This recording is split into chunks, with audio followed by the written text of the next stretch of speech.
நண்பர்கள்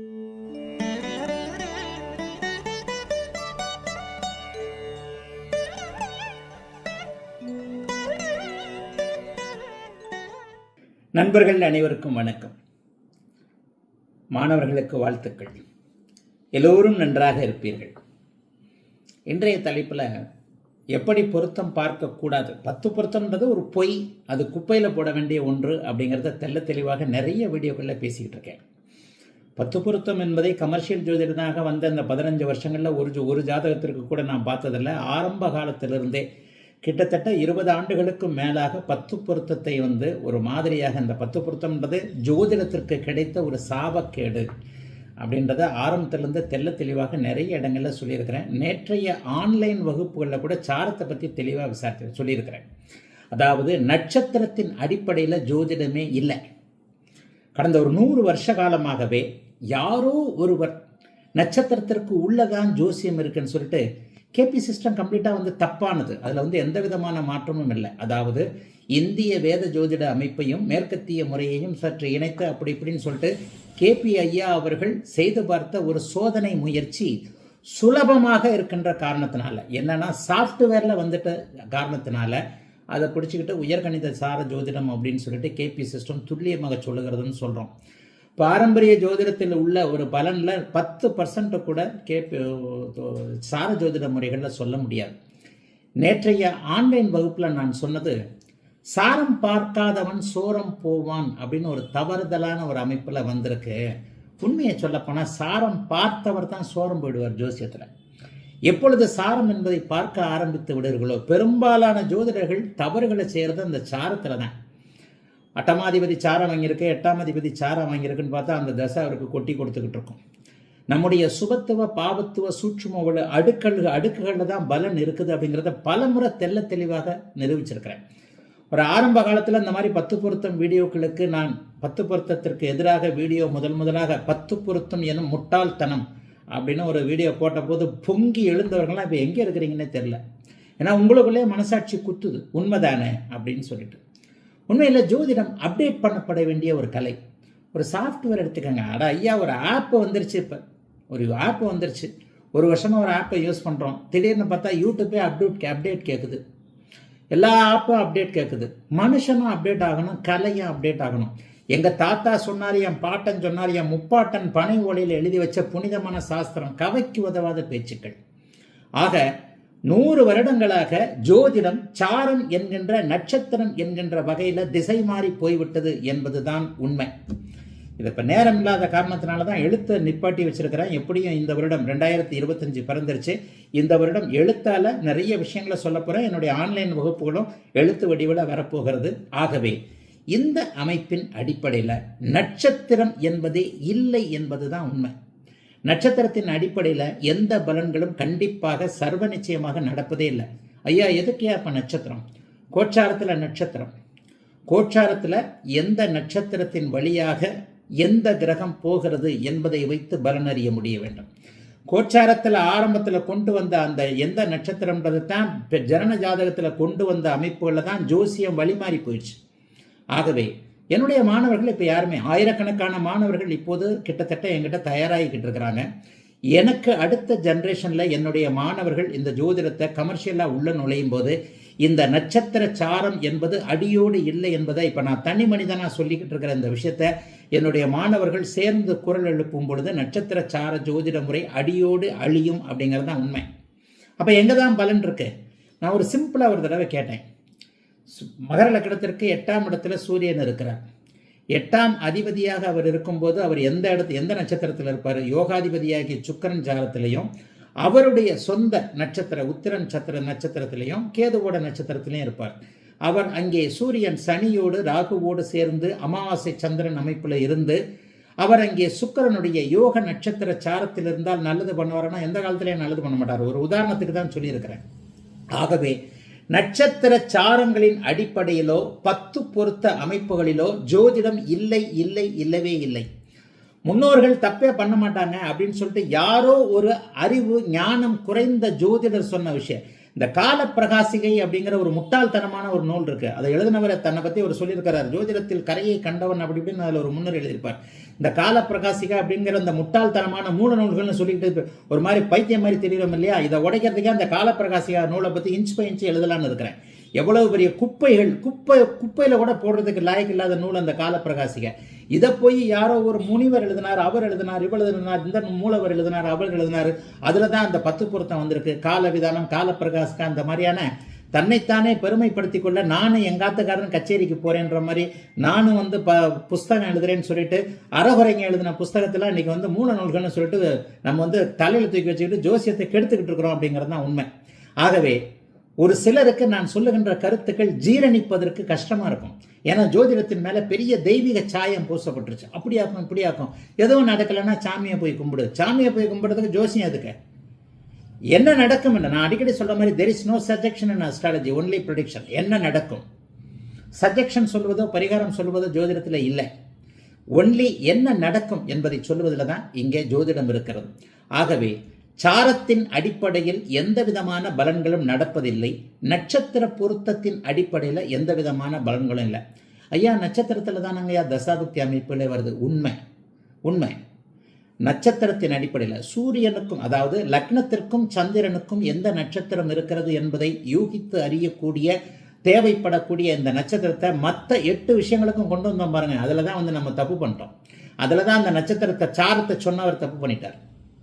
சந்திரனை தவிர எந்த நட்சத்திரத்துக்கும் எந்த கிரகத்திற்கும் சாரம் எடுக்கக்கூடாது. சந்திரன் மட்டுமே நம்முடைய மனதை கண்ட்ரோல் பண்ணக்கூடிய, நம்முடைய மனதை ஆளுமை செய்யக்கூடிய, நம்முடைய மனம் எத்தகைய நிலையில் இருக்கிறது என்பதை தெரியக்கூடிய ஃபில்டரை போல செயல்படக்கூடிய சந்திரன் மட்டுமே நட்சத்திரத்தின் அடிப்படையில் செயல்படுகிறார். சந்திரனுக்கும் மற்ற 8 கிரகங்களுக்கும் நிறைய வித்தியாசம் இருக்கு. சந்திரன் எந்த கிரகமும் மனசை கட்டுப்படுத்துறது இல்லை சந்திரனை தவிர. சந்திரன் தான் 5ஆம் பாவகம், சிந்தனைகளை குறிக்கக்கூடிய அமைப்பு. லக்னம் நம்முடைய அனைத்தையும் செயல்படுத்தக்கூடிய ஒரு அமைப்பு. ஆனால் முன்னாடி நின்று எல்லாத்தையும் செயல்படுத்துறது சந்திரன், நம்முடைய மனம். இந்த மனதை இயக்குவது கிரகங்கள். எதன் வழியாக இயக்குகிறது? இந்த சந்திரன் நின்ற நட்சத்திரத்தில் ஏற்படக்கூடிய தசாபுக்திகளின் வழியாக நடைபெறுகிறது. சந்திரனுக்கு மட்டுமே சொல்லப்படக்கூடிய லக்னம் எந்த இடத்தில் நிற்கிறது என்பதை கணிக்க அமைப்புக்கு செய்யக்கூடிய இந்த விஷயத்தை 8 கிரகத்திற்கும் எக்ஸ்டெண்ட் பண்ணி சாரத்தை வந்து அப்படியே விரிவாக்கம் பண்ணி அதில் தான் ஜோசியம் இருக்குது, அதில் தான் பலன்கள் இருக்குதுன்னு திக்கு தெரியாமல் தசமாயி எங்கேயோ போய் ஜோசியத்தை பொய்யாக்கிக்கிட்டு இருக்குது இந்த நட்சத்திர சாரம் என்கின்ற ஒரு அமைப்பு. ஆகவே மாணவர்களுக்கு நான் ஆன்லைனில் சொல்கிற மாதிரி அதே மாதிரி இந்த நட்சத்திரம் இன்னொன்று எளிமையாக ஜோசியம் இல்லவே இல்லைங்க. 10 பொருத்தம்ன்றது சாஃப்ட்வேரில் வந்த ஒரு விஷயம். 10 பொருத்தம் என்பது ஒரு அட்டவணை சமாச்சாரம். அட்டவணையிலையும் சாஃப்ட்வேர்லையும் ஜோசியத்தை நீங்கள் சுருக்கவே முடியாது. இந்தந்த பாவகம் குறிகாட்டுவதன் மூலமாக இந்த பாவகம் இயங்கும், பொய் நிறுவிங்க. நான் என்னுடைய சுபத்துவ பாவத்துவ சூட்சும கோட்பாடுகளை எத்தனையோ ஆயிரக்கணக்கான வீடியோக்கள் போட்டுட்டேன். லைவ்ல எடுத்தெடுப்புலேயே கேட்குறேன். இந்த போன லைவ்ல ஒரு அம்மா வேலையை விட்டு சொல்றாரு வீட்டுக்காரரு அப்படின்னு கேட்குது. நான் கேட்டேன், ஏமா டீச்சராக இருக்கிறீங்களா, பேங்க்ல வேலை செய்றீங்களா? ஐயா டீச்சராக இருக்கிறேன்னு சொல்லுச்சு. சொல்லுங்களேன், நட்சத்திர சாரத்தின் அடிப்படையில் எந்த தொழிலில் இருப்பாங்கன்னு சொல்லுங்களேன். ஒரு கிரகம் எந்த கிரகம் ஒரு ஜாதகத்தில் எந்த கிரகம் அதிக சுபத்துவமாக இருக்கிறதோ அந்த கிரகத்தில் எண்ணங்களும் தொழில்களும் இருக்கும்னு சொல்றேன். நட்சத்திர சாரத்தின் அடிப்படையில் தொழிலை சொல்லுங்க. நான் துல்லியமாக சொல்லுகிறேனே. கும்பம் சுபத்துவமாக இருக்கும்போது எலக்ட்ரிக்கல், ஏரோநாட்டிக்கல், அந்தந்த விஷயங்கள், மெக்கானிக்கல் இதெல்லாம் சொல்றேன். சனி சுபத்துவமாக இருக்கும்போது, செவ்வாய் சுபத்துவமாக இருந்தால் மருத்துவர்னு சொல்றேன். 100க்கு 100% ஜாதகத்தில் நம்ம தான் வந்து அதை கணிக்க முடியாமல் போவோமே தவிர 100க்கு 100 ஜாதகங்களில் என்னுடைய சுபத்துவ பாபத்துவ விதி சூட்சும ஒளி விதி மெய்ப்பிக்கப்படுகிறதே. யாராவது ஒருவர் நட்சத்திரத்தின் அடிப்படையில் ததி திதி யோகம் கரணம் என்கின்ற அமைப்புகளின் அடிப்படையில் யாராவது ஒருவர் இதை ஒரு சரியா சொல்லுங்களேன். உங்க ஜாதகம் முறைப்படி, உங்களுடைய சார ஜோதிட முறைப்படி அப்படியே இந்த ஆள் இந்த பிசினஸ்ல இருப்பாரு, இந்த ஆள் இதில் இருப்பாருன்னு சொல்லுங்களேன். சொல்லவே முடியாது. சுபத்துவ பாவத்துவ சூட்சும கோட்பாட்டின் அடிப்படையில் தான் ஒருவர் பாவக சுபத்துவத்தின் அடிப்படையில் 8-12 சுபத்துவ விதியை சொல்றேன் இல்லையா. இந்த ஒரு விதியே என்னை ஒரு நிலையில ஜோதிடத்தை நிலைநிறுத்தும்னு ஒரு தற்பரமையாவே சுய தம்பட்டமாகவே சொல்லிக்கிறேன். திறமை இருக்கிற இடத்துல வந்து சில விஷயங்களை வெளியில சொல்றதுல தப்பே இல்லை. சும்மா அடங்கி இருக்கும்போது சில விஷயங்கள் மழுங்கடிக்கப்படும். இன்னைக்கு எத்தனையோ ஜோசியர் காப்பி அடிச்சுக்கிட்டு நான் தான் கண்டுபிடிச்ச மாதிரி இன்னைக்கு உண்மையை சொல்லப்போனா யூடியூப் வீடியோக்கள்லையும் சரி, முகநூல் கட்டுரைகள்லையும் சரி, என்னுடைய பாதிப்புகள் இல்லாமல் யாரும் வீடியோ போட முடியாது, யாரும் கட்டுரை எழுத முடியாது. ஏன்னா உங்களையும் அறியாமலேயே என்னுடைய கோட்பாடுகள் உங்களுடைய மனசுல இருக்கிறதுனால தான் என்ன மாதிரியே காப்பி அடிச்சு ஃபேஸ்புக்கில் கட்டுரை எழுதுறீங்க, என்ன மாதிரியே காப்பி அடிச்சு யூடியூப்ல வீடியோ போடுறீங்க. ஆக உண்மையில இது ஒரு நீண்ட முன்னுரையாக ஏன் இதை சொல்லுகிறேன் என்றால், நட்சத்திரத்தையும் நட்சத்திர பொருத்தத்தையும் திதி யோகம் கரணம் போன்ற எந்த அமைப்புகளையும் என்றைக்கு பார்க்க ஆரம்பிக்கிறீர்களோ அன்றைக்கு உங்களுக்கு முழுமையான ஜோசியனா வரவே முடியாது.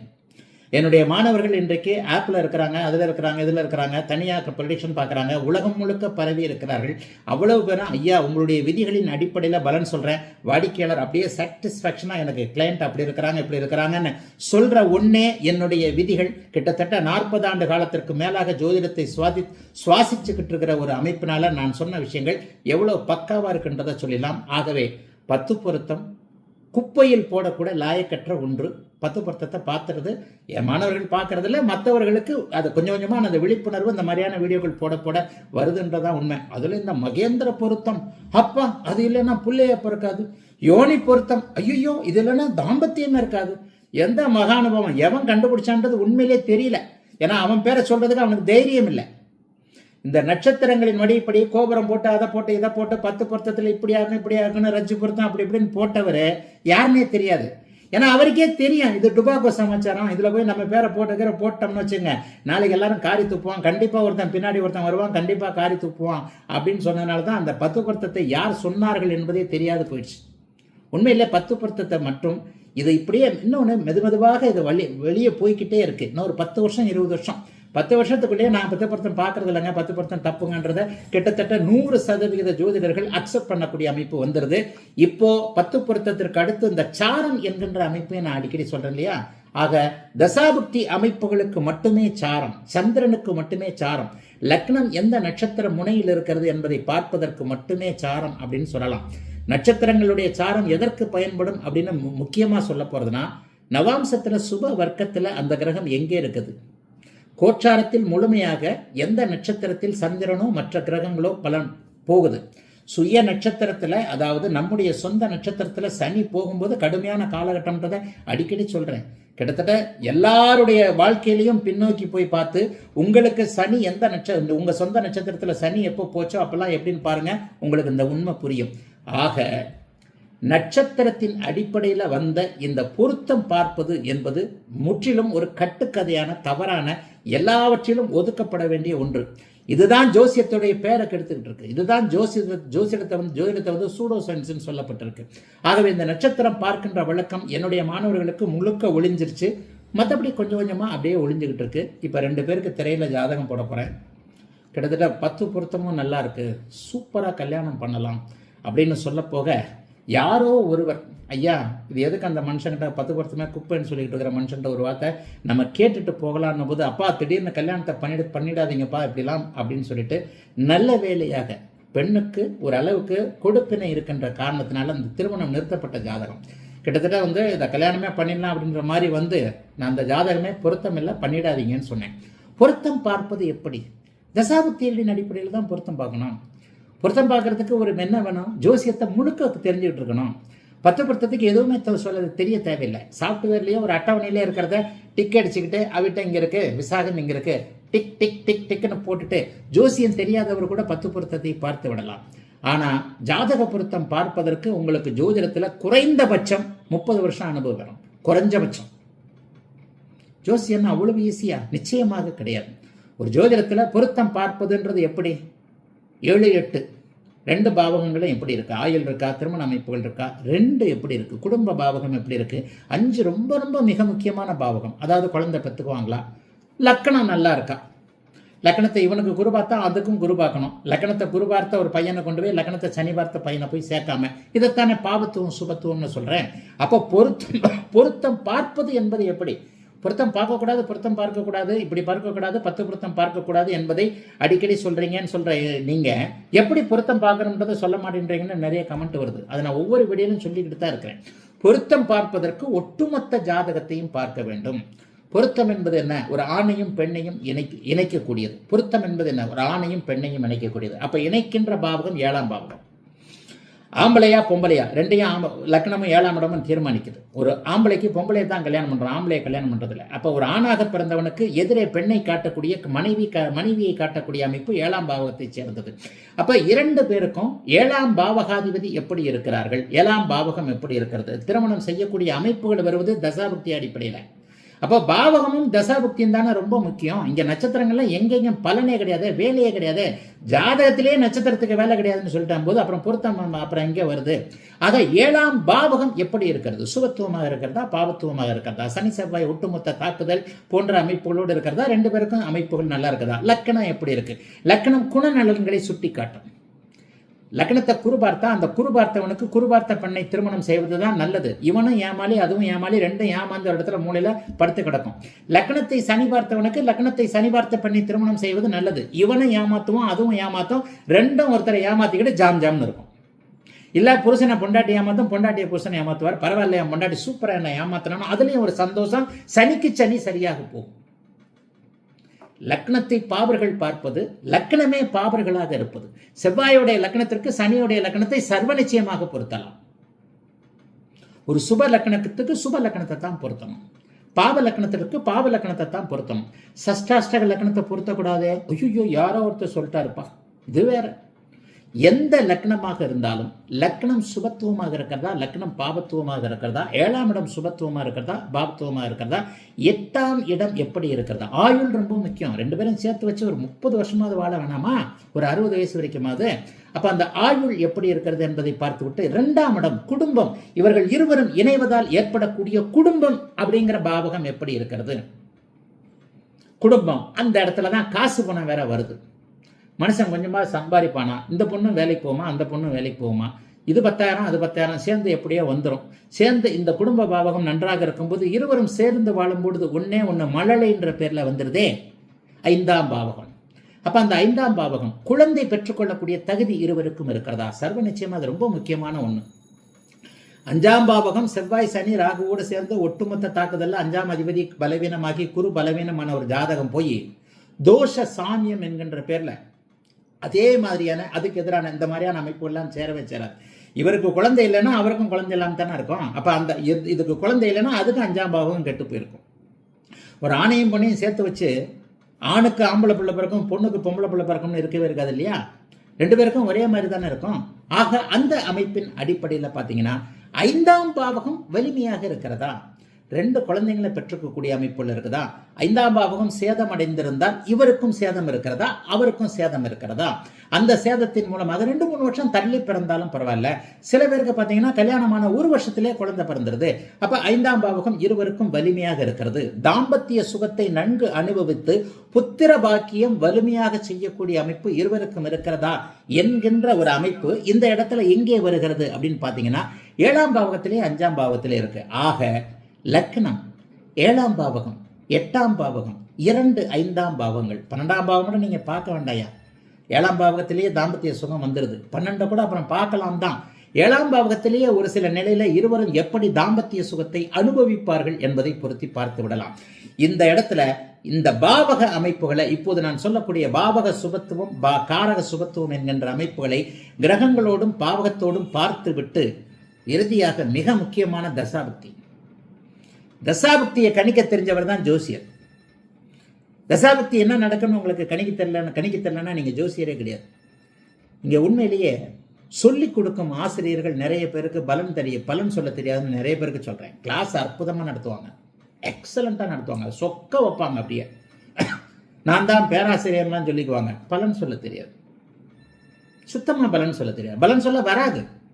விதிகளை சொல்லக்கூடியவர்களுக்கு பலன் சொல்ல தெரியாது, சொல்லிக் கொடுக்குறவங்களுக்கு பலன் சொல்ல தெரியணும்னு அவசியம் இல்லை. ஏன்னா ஜோதிடம் என்பது விதிகளும் விதி விளக்குகளும் எந்த இடத்துல ஒருங்கிணைகின்றன என்பதை அறியக்கூடியது. விதிகளை விட விதி விளக்குகளை முக்கியமா தெரிஞ்சிருக்க வேண்டிய மிகப்பெரிய சாஸ்திரம் இந்த சாஸ்திரம். எல்லா வாத்தியாரும் எல்லா டாக்டர் பட்டம் வாங்கினாரும் எல்லா பேராசிரியருக்கும் பலன் சொல்லணும்னு அவசியம் இல்லை. பலன் சொல்ல தெரியல ஈஸியாக அடிச்சுட்டு போயிடுவார். இங்க வாடிக்கையாளர்களே எஜமானன்கள். உங்களுடைய திறமையை மதிப்பிடுபவர் இன்னொரு ஜோசியர் இல்லை, உங்ககிட்ட பலன் கேட்டு வரக்கூடியவர். அவருக்கு தான் தெரியும் உங்களுக்கு பலன் சொல்ல தெரியுமா தெரியாதா அப்படின்னு சொல்லிட்டு. ஆக எந்த ஒரு நிலையிலும் விதியை விட விதி விலக்குகளுக்கு முக்கியத்துவம் கொடுத்து தசாபுக்தி அமைப்புகளை கணித்து, குறிப்பா இந்த இடத்துல மறுபடியும் வருவேன், தசாநாதன் எந்த நட்சத்திரத்தில் இருக்கிறார்னு பார்த்தீங்க, உங்களுக்கு ஜோசியம் வராது. ஜோசியம் வராது, கண்டிப்பா வராது. தசாநாதன் எந்த நட்சத்திரத்தில் இருக்கிறார், அட்டமாதிபதி சாரத்தில் இருக்கிறார், ஆறுக்குடையவன் சாரத்தில் இருக்கிறார், இப்படின்னு எடுக்க ஆரம்பிச்சீங்கன்னா ஜோசியம் வராது. நான் சொல்லிக் கொடுத்த தசை நடத்தக்கூடிய கிரகம் பாபத்துவமாக இருக்கிறதா சுபத்துவமாக இருக்கிறதா, 6-8 6-8 அடிக்கடி சொல்றேன் இல்லையா, இந்த 2 ஜாதகங்களையும் போட போற அமைப்புல ஏன் இந்த இவங்க 2 பேருக்கும் கல்யாணம் பண்ணி வைக்காதீங்க அப்படின்னு 4-5 ஜோசியர் பெரும்பாலும் என்கிட்ட பொருத்தம் பார்க்கறது எப்படி வரும்னா, 4-5 பேர் எல்லாம் பார்த்துட்டு ஃபைனலாக அந்த மனுஷங்கிட்ட ஒரு வார்த்தை வந்துருவோம்யா அப்படின்னு தான் வருவாங்க. அந்த ஜோசியர் இப்படி சொல்லிட்டாரு, இந்த ஜோசியர் இப்படி சொல்லிட்டாரு, நல்லா பொருந்தோம்னு சொல்லிட்டாங்க. இருந்தாலும் ஒரு உங்கள் கிளாரிஃபிகேஷனுக்கு வந்தோம்னு தான் சொல்லுவாங்க. ஆக இப்போது திரையில் காட்டப்போகின்ற ஜாதகங்கள் நல்ல விதமாக 10 பொருத்தமும் ஜாம்னு இருக்கு, கல்யாணம் பண்ணலாம் அப்படின்னு சொன்ன அமைப்பில் கல்யாணம் பண்ண வேண்டாம் என்கின்ற சொல்லி கல்யாணம் பண்ணாமல் இதாகி போன ஒரு ஜாதகம் தான். ஏன் அப்படிங்கிறத தசாபுக்திகளின் வாயிலாக உங்களுக்கு இப்போ நான் விளக்க இருக்கிறேன். தசாபுக்திகளே முக்கியம். உண்மையில் தசாபுக்திகளில் என்ன நடக்கும்ன்றதை ஜட்ஜ் பண்ண தெரியாதவங்க 10 பொருத்தம் மட்டுமல்ல, கிட்டத்தட்ட ஜோசியம் பார்க்கறதுக்கே லாய்க்கில்லாதவங்க. அதுதான் இப்போ நடந்துகிட்டு இருக்கு. ஆக நட்சத்திரத்தின் அடிப்படையில் ஜாதகத்தை கணிக்க முற்படாமல் தசாபுக்திகளின் அடிப்படையில், தசாபுக்திகளை அதற்கடுத்த அடிப்படையில் என்ன சொல்கிறேன், பாவக சுபத்துவம் காரக சுபத்துவம்னு வந்துடுவேன். அந்த தசாநாதன் எப்படி சுபத்துவமாக இருக்கிறாரா பாபத்துவமாக இருக்கிறாரா, தசாநாதனுக்கு உள்ளே நடத்தக்கூடிய புக்திநாதர்கள் சுபத்துவ பாபத்துவ அமைப்புகள் இருக்கிறாங்களா, அவருக்கு 6-8 போன்ற அமைப்புகள் இருக்கிறாங்களா, தசையில் புக்தியில் என்ன பலன் நடக்கும், பாவகம் என்ன பாவகம், கிரகம் என்ன ஆதிபத்தியத்தை கொண்டிருக்கிறது, இது இரண்டையும் எந்த இடத்துல கனெக்டா பண்ணணுன்றது எந்த பேராசிரியருக்கும் இப்போ தெரியறது இல்லைங்க. டாக்டர் பட்டம் வாங்கிட்டா மட்டும் இங்கே பேராசிரியர்னு சொல்லிக்கிட்டா மட்டும் பலன் சொல்ல தெரியாதுங்க. வீடியோ எல்லாம் போடலாங்க, பலன் சொல்றதுல தாங்க ஒன்றும் வராது. ஆக பலன் சொல்லுகின்ற உத்தி, பலன் சொல்லுகின்ற முறை என்பது நம்முடைய சுபத்துவ பாபத்துவ அடுக்குகளுக்குள்ள தான் இருக்குது அப்படிங்கிறத இன்றைக்கு மெதுமெதுவாக ஜோதிட சமுதாயம் புரிந்து கொண்டு இருக்கிறது அப்படின்னு தான் உண்மை. ஒரு தற்பெருமையாக கூட சொல்றதை சொல்லித்தான் ஆகணும். நிறைய பேர் தற்பெருமை நினைச்சுக்கிட்டாலும் ஜோதிடம் ஒரு புதிய பாதையில் தற்போது பயணித்து கொண்டிருக்கிறது என்பது தான் உண்மை. நான் அடிக்கடி சொல்ற மாதிரி என்னுடைய மறைவிற்கு பிறகு என்னுடைய கோட்பாடு முழுமையாக ஏற்றுக்கொள்ளப்படும். இந்த மனுஷன் இப்படி ஒருத்தர் சொல்லிட்டு போனாரு அப்படின்னு சொல்லிட்டு, அது இயல்பு, உலக இயல்பு. சரி, இப்போது 2 பக்கம் மணமகன் மணமகள் ஜாதகத்தை போட போறேன். இந்த பக்கம் பாருங்க, பையன் மாப்பிள்ளை, அதாவது இல்லை இவங்க 2 பேருக்கும் திருமணம் ஆகலை, திருமணம் ஆகாது. இருந்தாலும் பொருத்தம் பார்ப்பதில் உள்ள தவறான முறைகள், ஏன்னா நான் நிராகரிச்சேன், ஐயோ செஞ்சிடாதீங்க, கவனம், இந்த கடுமையான அமைப்பு எடுத்த உடனே பார்த்த உடனே ஐயோ அப்படின்ட்டேன் ஒரே வார்த்தையில். இல்லைங்கய்யா 4 ஜோசியர் திருத்தம் நல்லா இருக்கு பண்ணலான்னு சொல்றாங்க, சுத்தம் கிட்டியே போயிடாதீங்க. 100% திருமணம் செய்யக்கூடாது, மிகப்பெரிய ஒரு தப்பு. நல்ல வேலை பொண்ணுக்கு நல்ல டைம்னு, நல்ல வேலை என்கிட்ட வந்தீங்கன்னு, நல்ல வேலை பொண்ணுக்கு நல்ல டைம்னு, அது பார்த்தா அவங்களுக்கு தெரியும். சரி, இந்த பக்கம் திரையில பொருத்தம் பார்ப்பதற்காக வந்த ஆண் 2 பேருமே கோயம்புத்தூர் பக்கத்தில் பிறந்தவங்கன்னு வச்சுக்கோங்க. ஒரு மேற்கு மாவட்டத்தில் 2 பேருமே பிறந்தவங்கன்னு வச்சுக்கோங்க. பிறந்த ஊர் வேண்டாம். சரி, 17/1/1993 மத்தியானம் ஒரு 12:30 மணிக்கு மேற்கு மாவட்டத்தில் கோயம்புத்தூருக்கு பக்கத்தில் பிறந்த ஆணுடைய ஜாதகம் திரையில வருது. மேஷ லக்னம், 2 கேது, 3 செவ்வாய், 6 குரு, 7 சந்திரன், 8 ராகு, 9 புதன், 10 சூரியன் சனி, 11 சுக்கிரன். பிறக்கும்போது குருதசையில 4 மாசம் 25 நாட்கள் இருக்க பிறந்த இந்த வாலிபருக்கு இப்போது நடந்து கொண்டிருப்பது புதன் தசையில செவ்வாய் புக்தி 13/8/2024 இருந்து 10/8/2025 வரைக்கும் புதன் தசையில செவ்வாய் புக்தி. ஞாபகம் வச்சுக்கோங்க, புதன் தசையில செவ்வாய் புக்தி. சரி, இதையே நம்ம எப்படி சொல்லுவோமா, 6ஆம் அதிபதி தசையில 8ஆம் அதிபதி புக்தி. என் புத்தி இந்த மாதிரி 6-8ன்னு தான் போகும். ஆக திரையில் தெரிகின்ற இந்த ஜாதகருக்கு புதன் திசையில் செவ்வாய் புக்தி 6ஆம் அதிபதி திசையில 8ஆம் அதிபதி புக்தியாக வேலை செய்யும். ஏன்னா 6, 8, 9, 6 கூடியவர்கள் பரிவர்த்தனை 8ஆம் இடத்திற்கு அதிபதி இங்கே 3ஆம் இடத்துல இருக்கிறார். ஆக இதை மனசுல வச்சுக்கோங்க. இது பொருத்தம் பார்க்க வந்த ஜாதகம். திரையில இந்த பக்கம் பெண்ணுடைய ஜாதகத்தை போடுற 2ஐயும் பக்கத்துல வச்சு பார்த்தா தான் உங்களுக்கு இந்த ஆண் பெண் பொருத்த அமைப்புகள் உங்களுக்கு புரியும். இந்த பக்கம் திரையில பெண்ணுடைய ஜாதகம் 14/7/1995. ஏற்கனவே பாவம் அந்த குழந்தைக்கு 30 வயசு ஆச்சு. நான் இந்த வேற இந்த கல்யாணத்தை பண்ணிடாதீங்க வேற சொல்லிட்டேன். ஆக இன்னும் 1 வருஷம் போகும். 14/7/1995 மத்தியானம் 2:30 PM மேற்கு மாவட்டத்தில் பிறந்த பெண். துலா லக்னம். துலா லக்னத்திற்கு லக்னத்தில் ராகு, 2 குரு, 4 சந்திரன், 6 சனி, 7 கேது, 9 சூரியன் புதன் சுக்கிரன், 12 செவ்வாய். பிறக்கும்போது செவ்வாய் 6 வருடம் 4 மாதம் 27 நாட்கள் மீதமிருந்த நிலையில இப்ப இந்த பெண்ணுக்கு குரு திசையில புதன் புக்தி 10/8/2024 இருந்து 16/11/2026 குருதசையில புதன் புக்தி இந்த பெண்ணுக்கு நடந்துட்டு இருக்கு. ஆக குருதசையில புதன் புக்தி 6ஆம் அதிபதி தசையில அவருக்கு 8ஆம் இடத்துல இருக்கக்கூடிய 12ஆம் அதிபதியாகிய புதன் புக்தி. இதை மட்டும் பார்த்துக்கோங்க. பொதுவாக இப்போது நான் என்னுடைய பொருத்தம் பார்க்கின்ற வேலை கொஞ்சம் எளிமையானது. என்னுடைய மாணவர்களும் என்னுடைய ஃபாலோவர்கள், என்னுடைய மாணவர்கள் தான் இல்லை, கிட்டத்தட்ட தொழில்முறை ஜோதிடர்கள் என்னுடைய சுபத்துவ பாபத்துவ அமைப்பை பின்பற்றுகிறீர்கள் என்பது எனக்கு வாட்ஸ்அப்பாக வரக்கூடிய மெசேஜ், எனக்கு வரக்கூடிய மெயிலே கண்டிப்பாக தெரியும். என்னுடைய 8-12 சுபத்துவ விதியின் அடிப்படையில் எவர் ஒருவருக்கு 12ஆம் இடம் 8ஆம் இடம் சுபத்துவமாக இருக்கிறதோ அடுத்தவருக்கு அது இல்லைன்னா 2 பேரையும் ஒரே ஊரில் பிறந்திருந்தால் ஜாயின் பண்ண மாட்டேன். உதாரணமாக ஒரு சேலத்திலேயே ஈரோட்டிலே ஒருத்தர் பிறந்திருக்கிறார். இது ஒரு முக்கியமான பொருத்த விதியாக நான் பார்க்குறேன். இது பர்ஃபெக்டாக ஃபிக்ஸ் ஆகும். இந்த பையனுக்கு பாருங்க 12ஆம் இடம் சுபத்துவம், இந்த பொண்ணுக்கு பாருங்க 12ஆம் இடம் பாபத்துவம். 2 பேருமே ஒரே பக்கத்தில் ஒரே மாதிரி ஊரில் பிறந்தவங்க, மேற்கு மாவட்டத்தில் பிறந்தவங்க. ஒரே ஊரில் பிறந்திருக்கின்ற ஒருவருக்கு 12ஆம் இடம் 8ஆம் இடம் சுபத்துவமாக இருந்து இன்னொருவருக்கு 12ஆம் இடம் 8ஆம் இடம் சுபத்துவமாக இருந்தால் சேராது, பிரிவு வரும்.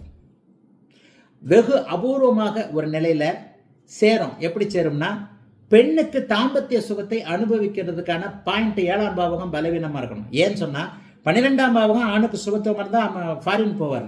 அட்லீஸ்ட் வெளிநாட்டில் போய் செட்டில் ஆனால் கூட துபாயிலையாவது போய் வேலை செய்வார் ஒரு 10-20 வருஷத்துக்கு. துபாயில் போய் 10-20 வருஷத்துக்கு வேலை செஞ்சாருன்னா வருஷத்துக்கு ஒரு தடவை தான் பொண்டாட்டிய பிள்ளைய பார்க்க வருவார். அப்போ அந்த பெண்ணிற்கு 12ஆம் இடம் சுகத்துவம் இல்லாமல் இணைச்சோம்னா வருஷத்துக்கு ஒரு முறை மட்டுமே தாம்பத்திய சுகத்தை அனுபவிக்கக்கூடிய 7ஆம் அதிபதி சுக்கிரன் போன்றவர்கள் பலவீனமாக இருக்கணும். அப்படி இல்லைன்னா 2 பேருக்குமே 12ஆம் இடம் சுபத்துவம் இருந்தால் 2 பேருமே பிறந்த ஊரை விட்டு அப்படியே வெளியே போவார்கள். அதே நேரத்தில் இன்னொன்று கவனிக்கணும். தமிழ்நாட்டில் பிறந்த ஒருவருக்கு 12ஆம் பாவகம் சுபத்துவமாக இல்லை, பாவத்துவமாக இருக்கிறது. அதே நேரம் ஆந்திராவில் பிறந்த பொண்ணு, அந்த பொண்ணு இங்கே கொண்டு வந்து இணைக்கலாம். ஏன்னா ஆந்திராவை விட்டு அது தமிழ்நாட்டில் இவனோடு இருக்கக்கூடிய அமைப்பிற்கு அந்த பெண்ணிற்கு 8-12ஆம் இடம் சுபத்துவமாக இருக்கும். பொருத்தம் பார்க்கறதுல இது ரொம்ப முக்கியமாக பார்க்குறேன். இவங்க 2 பேருக்கும் பாருங்க, பையனுக்கு 12ஆம் இடம் சுபத்துவம், பொண்ணுக்கு 12ஆம் இடம் பாவத்துவம். ஃபர்ஸ்ட் பாயிண்டே அடிபட்டு போகுது. இருவரும் சேர்ந்திருப்பது என்பதுக்கு தானே கல்யாணம் பண்றோம். ஒரு மாதிரியான கணக்குகள் எப்போ வரும்னு சொன்னா, நான் இப்போ சொன்ன மாதிரி துபாயில வேலை செய்யறாரு, போய் கூட்டு போக முடியாதுங்க. வருஷத்துக்கு ஒரு தடவை வருவாரு, 2 வருஷத்துக்கு கூட வருவாரு, 2 மாசம் இருப்பாரு, இருந்து பொண்டாட்டி பிள்ளைங்கள பார்த்துட்டு போவாரு. அங்கே ஒரு வருஷத்துக்கு ஒரு தடவை பொண்டாட்டியவோ பிள்ளையோ வர சொல்லுவாரு. இப்படி என்று தாம்பத்திய சுகம் ஒரு நிபந்தனைகளின் அடிப்படையில் வருஷத்துக்கோ 2 மாசத்துக்கோ ஒரு தடவை 1 மாசத்துக்கு மட்டும் கிடைக்கும்ன்ற அமைப்புல இருக்கிறவங்களுக்கு மட்டும்தான் அந்த 8-12 சுபத்துவம் மிஸ்மேட்ச் ஆகும். அப்போ ஒருவருக்கு 7ஆம் பாவகம், ஒருவருக்குன்னு மட்டும் இல்லை, இவருக்கும் அப்படித்தானே. இதுல என்ன ஒண்ணு என்னன்னா, 7ஆம் பாவத்துல அவர் அங்கே துபாயில இன்னொரு இதெல்லாம் வேற மாதிரி போகும். இந்த பெண்ணுக்கு தாம்பத்திய சுகத்தை அனுபவிக்க முடியாத ஒரு அமைப்பு இருக்கும். அதனால 7ஆம் பாவகம் பலவீனமா இருக்கு. அவருக்கு 12ஆம் இடத்துல அங்கேயும் 7ஆம் பாவகம் அடிபட்டு இருந்தா தான் வருஷத்துக்கு 1. ஆனா இன்றைக்கு வரக்கூடிய ஜாதகங்கள்லாம் பார்த்தா உள்ளுக்குள்ள என்னென்னமோ இருக்கு, அதை ஒன்றும் பண்ண முடியாது. ஆனா பொதுவான விதியை சொல்லிடுறேன். இப்ப ஒரே ஊர்ல பிறந்திருந்தாங்கன்னா 8-12 சுபத்துவமாக இருந்தால் 2 பேருக்கும் 8-12 சுபத்துவமாக இருக்க வேண்டும். அப்பதான், ஏன்னா இப்ப வெளிநாட்டுக்கு வெளிமாநிலத்திற்கு போகக்கூடிய கலாச்சாரங்கள் அதிகமாயிடுச்சு. இந்த ஜாதகத்துல இந்த ஆணுக்கு பாருங்க 12ஆம் இடம் சுபத்துவம், பெண்ணுக்கு பாருங்க 12ஆம் இடம் பாவத்துவம். எப்படி சொல்றேன்? 12ஆம் இடத்தை மேஷ லக்னத்தில் பிறந்த இந்த ஆணுக்கு குரு பார்க்கிறார், பெண்ணிற்கு சனி செவ்வாய் 12ஆம் இடத்தோடு தொடர்பு கொண்டு இந்த இடத்துல சுபத்துவம் இல்லாமல் இருக்கிறது. ஆகவே பேசிக்காவே இது இணையாதுன்றதை முதல்ல பார்த்துட்டு தான் இந்த விதியை முதல்ல என் மாணவர்களுக்கு சொல்லி கொடுத்துருக்கிறேன். என்னுடைய மாணவர்களும் என்னுடைய பின்பற்றாளர்களாக இருக்கக்கூடிய என்னுடைய ஃபாலோவர்களாக இருக்கக்கூடிய தொழில்முறை ஜோதிடர்களும் இப்போது இந்த விதியை ஃபாலோ பண்றீங்க, இதை வச்சும் பொருத்தம் பார்க்குறீங்கன்றது எனக்கு வர்ற மெசேஜ்ல இருந்து நிறைய பேருக்கு தெரியுது. இது ரொம்ப முக்கியமான பாயிண்ட். இருவரும் சேர்ந்திருப்பார்களா என்பதற்கு இந்த 8-12 சுபத்துவ விதியை கண்டிப்பாக பொருத்திக் கொள்ளலாம். ஏனென்றால் எவர் ஒருவருக்கு அடுத்த அமைப்புல இருக்குதோ அவங்க எல்லாம் தூர இடத்துக்கு போயிடுவாங்க. இருந்தா 2 பேருக்கு இருக்கணும், இல்லைன்னா இருக்கக்கூடாது. ஆக இந்த அமைப்பின் அடிப்படையில் ஆரம்பத்திலேயே 12ஆம் இடம் பாவத்துவமா இருக்கிறது. 2வது, இந்த பையனுக்கு இப்ப என்ன நடக்குதுன்னு சொன்னேன், புதன் திசையில செவ்வாய் புக்தி நடக்குதுன்னு சொன்னேன். புதன் தசையில செவ்வாய் புக்தி இந்த பையனுக்கு நடக்குது. முதல்ல தசாபுக்தி அமைப்புகள் தான். தசாபுக்தி அமைப்புகளை பார்த்துட்டு தான் தாம்பத்திய சுகம் கிடைக்குதான்னு பார்த்துட்டு தான் அதற்கப்புறம் தான் நீங்க அடுத்த அமைப்புகளுக்கே நீங்க போகணும் பொருத்தம் பார்க்கறதுக்கு. சும்மா அந்த முட்டாள்தனமான ரஜ்ஜு பொருத்தம் என்கின்ற கேவலமான ஒரு பொருத்தத்தை பார்த்து விட்டு அப்படியே ஜோதிடத்தை கேவலப்படுத்துகின்ற இந்த முறை எந்த இடத்துலையுமே எந்த ஊர்லயுமே இது நடக்கிறது இல்லைங்க. இந்த மாதிரியான 10 பொருத்தத்தின் அடிப்படையில் தாங்க ஒரு 10 நாள்ல பிரிய போற தகப்பன் வந்து ஜோசியங்கிட்ட கேள்வி கேட்கும்போது தான் தலை குனிஞ்சு நிக்கிறீங்களே தவிர, ஆனாலும் இப்போதைக்கு எனக்கு கிடைச்சிருக்கிற ஒரு மனசாந்தி இந்த 10 பொருத்தத்தை மெதுவாக அப்படியே விட்டுட்டு இப்ப வேற கொஞ்சம் அப்படியே சாப்பா 10 பொருத்தம் மட்டும் பார்க்க கூடாதுங்க. அதுக்கு மேல ஜாதகத்தை பொருத்தத்தையும் பார்த்துருங்க. அதான் 10 பொருத்தத்துல ஒண்ணு இல்லதான் தூக்கி போட்டு ஜாதகத்தை பாருங்கன்னு சொல்லியாச்சே. 10 பொருத்தம் மட்டும் இல்லைங்க, அதையும் பார்க்கணுங்கன்னு இப்ப கொஞ்சம் கொஞ்சமா மெதுவா இந்த அரகுர மனசோட சில பேர் வந்திருக்கிறீங்க. சரி, இங்கே மணமகனுடைய ஜாதகத்துல புதன் தசையில செவ்வாய் புக்தி நடக்குது. புதன் தசை 6 குடையவர், செவ்வாய் 8 குடையவர். சரி, புதன் தசைக்கு அப்புறம் என்ன? ராகு தசை, ராகு புக்தி. புதன் புக்திக்கு என்ன மாதிரி ராகு புக்தி. ராகு புக்தி எவ்வளவு தூரம் நடக்க போகுது? திருமணம் நடந்தா ஒரு 3 மாசத்துக்குள்ள, ஒரு பொருத்தம் இருக்குன்னு சொன்னோம்னா 3 மாசத்துக்குள்ள கல்யாணம் வச்சிருவாங்க, 6 மாசத்துக்குள்ள கல்யாணம் வச்சிருவாங்க. ஆக இப்ப பொருத்தம் இருக்குன்னு சொன்னா ஒரு 6 மாசம், 2025 இப்ப பிறந்துருச்சு. ஜூன் ஜூலைக்கு மேல அல்லது ஏப்ரல் மாசத்துல சித்திரை மாசத்துல கூட கல்யாணம் வச்சிருவாங்கன்னு வச்சுக்கோங்க.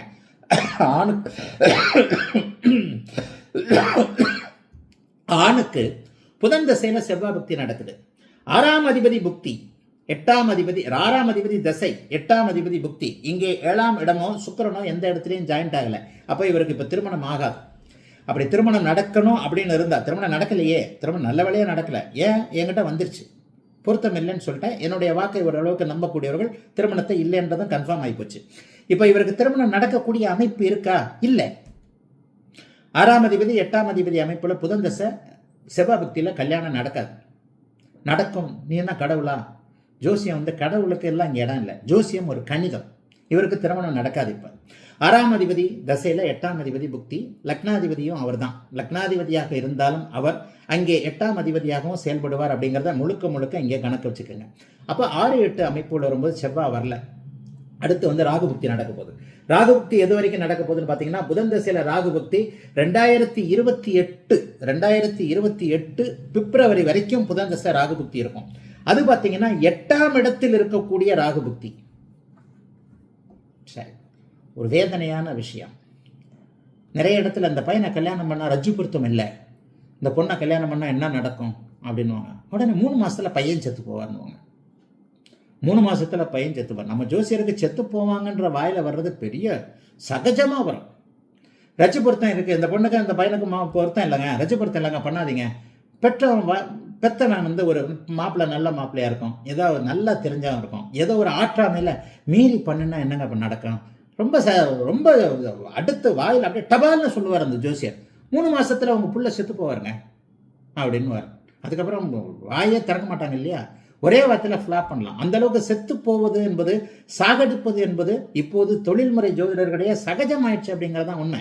வேதனையில தான் இந்த விஷயத்தை பதிவு பண்றேன். சரி, இந்த இடத்துல ஒரு குறிப்பிட்ட உண்மையான வேதனையான அமைப்பை சொல்றேன்.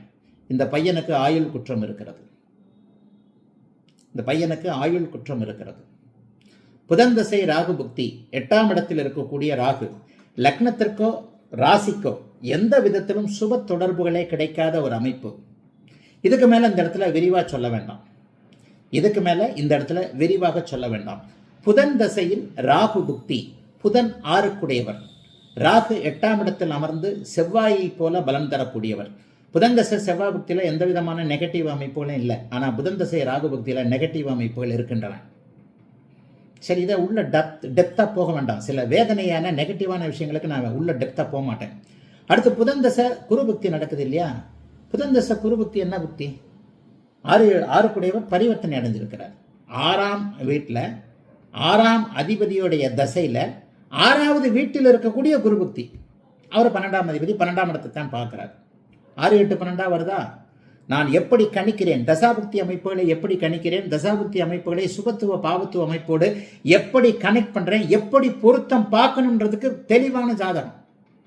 வெகு அபூர்வமாக தான் இந்த மாதிரியான ஜாதகங்கள் வரும். ஒட்டுமொத்தமாக எல்லா விதிகளும் இந்த இடத்துல வருது. இந்த இடத்துல வர வைக்கக்கூடிய அமைப்பிற்கு சொல்லக்கூடிய அமைப்புல சில விஷயங்கள் தெரியுது பாருங்க. புதன் தசை செவ்வாய் புக்தி, 6ஆம் அதிபதி 8ஆம் அதிபதி. புதன் தசை ராகு புக்தி, 6ஆம் அதிபதி 8ல் இருக்கக்கூடிய ராகு புக்தி. புதன் தசை குரு புக்தி, 6ஆம் இடத்துல பரிவர்த்தனையான 6ஆம் அதிபதி தசை 6ல் இருக்கக்கூடிய குரு புக்தி, 12ஐ பார்க்கக்கூடிய குரு புக்தி. 6, 8, 12 முழுக்க வந்துருச்சா? ஆக எல்லா இடத்துலையும் 6, 8, 12 அப்படியே வந்துகிட்டு இருக்கா? இந்த இடத்துல புதன் தசையில குரு புக்தி எது வரைக்கும் நடக்கும் அப்படின்னு பாத்தீங்கன்னா, கிட்டத்தட்ட 2030 ஜூன் மாசம் வரைக்கும் நடக்கும். அப்போ கல்யாணம் ஆகி சனி புக்தி அதுக்கடுத்து சுபத்துவ அமைப்பில் வருது, அதுவும் சூரியன் கூட சேரக்கூடாதுன்னு அடிக்கடி சொல்லியிருக்கிறேன். கல்யாணம் ஆகி முதல்ல மிக முக்கியமான ஒரு காலகட்டம் 5 வருஷம் வரைக்கும்.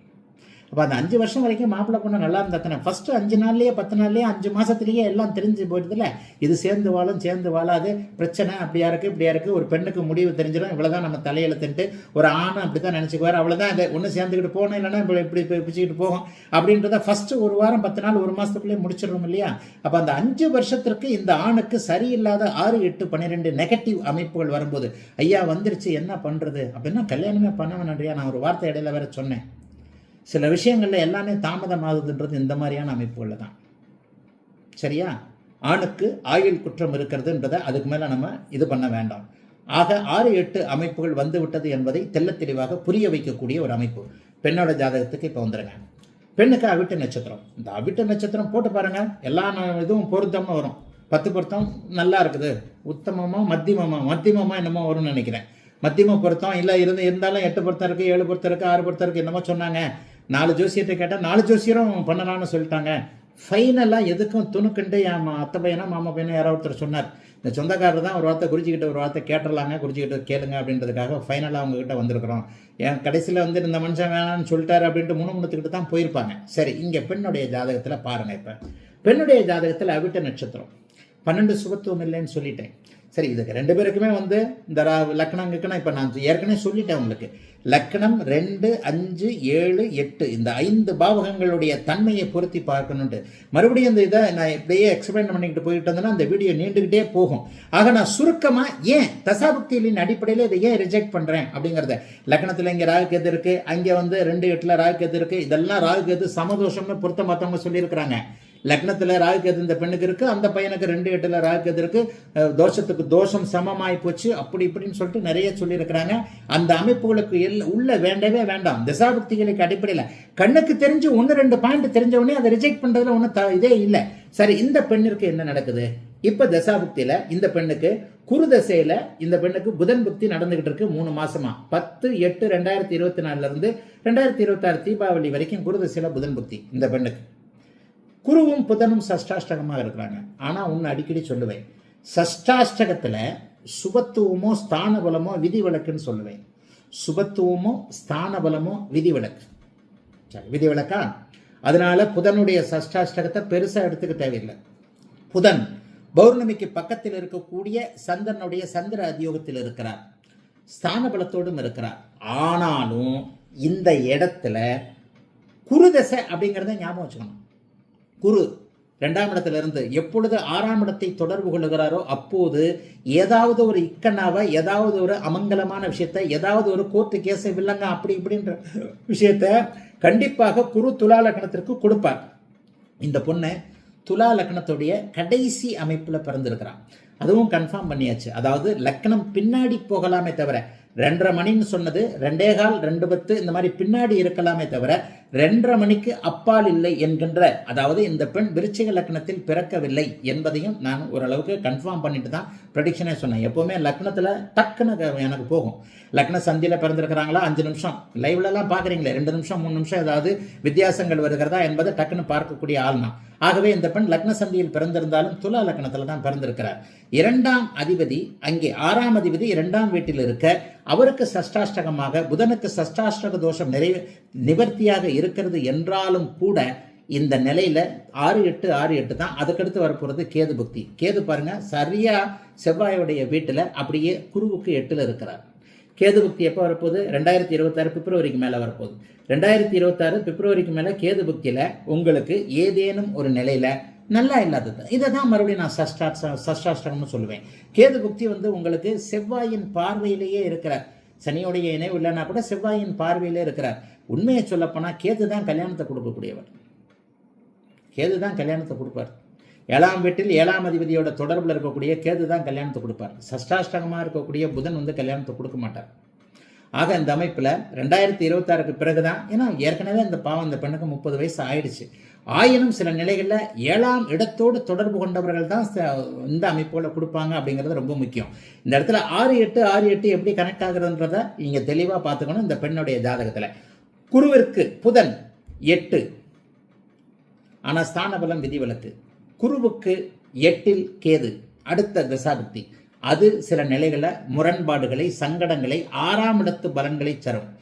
குருவுக்கு அடுத்து வரக்கூடிய சுக்கிரன் 8, சுக்கிரனுக்கு ஸ்தான பலம் இல்லை. இது இந்த இடத்துல கண்டிப்பாக குருதசை சுக்கிர புக்தி ஏதாவது ஒரு நிலையில பிரச்சனைகளை தரும். சுபத்துவம் மட்டும் அங்கே ஒரு நிலையில சுக்கிரனுக்கும் இருக்கு, புதனுக்கும் இருக்கு, சந்திர அதியோகத்தின் காரணமாக. ஆக தசாபுக்திகளின் அடிப்படையில் பார்த்தீங்கன்னா இங்கேயும் 6-8 வருது, இங்கேயும் 6-8 வருது, இங்கே 6-8 பாவக அமைப்பிலே இருக்குது, இங்கே 6-8 தசாபுக்தி அமைப்புகளே இருக்கு. குருதசை சுக்கிரபுக்தி என்ன நடக்குது? குரு 6ல் இருக்கிறார், சுக்கிரன் 8ஆம் அதிபதி, குருவுக்கு 8ல் இருக்கிறார்.